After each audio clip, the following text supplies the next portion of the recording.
حلال کھانے کا سب سے بڑا فائدہ یہ ہے کہ ہم نے اللہ کے ایک حکم پہ عمل کیا. ایک مسلمان کے لیے بہت بڑی بات ہے، بہت بڑی بات کہ اللہ کے حکموں میں سے کسی ایک حکم پہ عمل کرے. یہ معمولی بات نہیں ہے، اللہ خوش ہوتا ہے. 10 حکم ہیں مثال کے طور پہ، کسی نے ایک پر بھی عمل کیا یہ بڑی غنیمت ہے. کل دوسرے پہ عمل کرے گا، پرسوں تیسرے پہ عمل کرے گا، اس طرح آئس تمام حکموں پہ عمل ہو جائے گا. دوسرا بڑا فائدہ یہ ہے حلال کھانے کا، کھلانے کا، کہ حلال کھانے کی برکت سے انسان نیک بنے گا. یہ جو حلال کا لقمہ ہوتا ہے نا، حلال کا لقمہ یہ بہت جلد اثر دکھاتا ہے.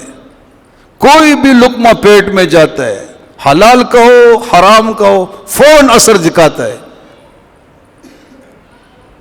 حلال کھائیں گے، حلال اولاد کو کھلائیں گے، میں رب کی قسم کھا کر کہتا ہوں، تجربہ ہے، مشاہدہ ہے، ہم نیک ہوں گے.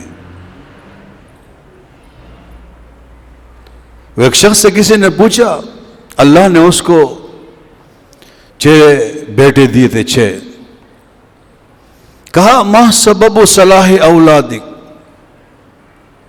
آپ کی اولاد نیک کیوں ہے؟ 6 کے 6 نیک کیوں گئے؟ تو اس نے 2 باتیں کی. ایک یہ کہ میں راتوں کو اٹھ کر اولاد کے لیے دعا مانگتا ہوں. نمبر 2 وَأَلَّا أَكْسِبَ مَالًا مِّنْ حَرَامٍ، میں حرام کمائی سے بچتا ہوں، اپنی اولاد کو حلال لقمے دیتا ہوں، حرام سے بچاتا ہوں. بس ایک دعا، ایک رزق حلال. ایک اور شخص سے کسی نے پوچھا جس کو اللہ نے 12 بیٹے دیے کہ وجہ کیا ہے آپ کی اولاد کی، نیک کیوں ہے؟ اس نے ایک بات کی، لا اطعم اولادی الا من حلال، میں اپنے اولاد کو حلال کے علاوہ کوئی چیز کھلاتا نہیں.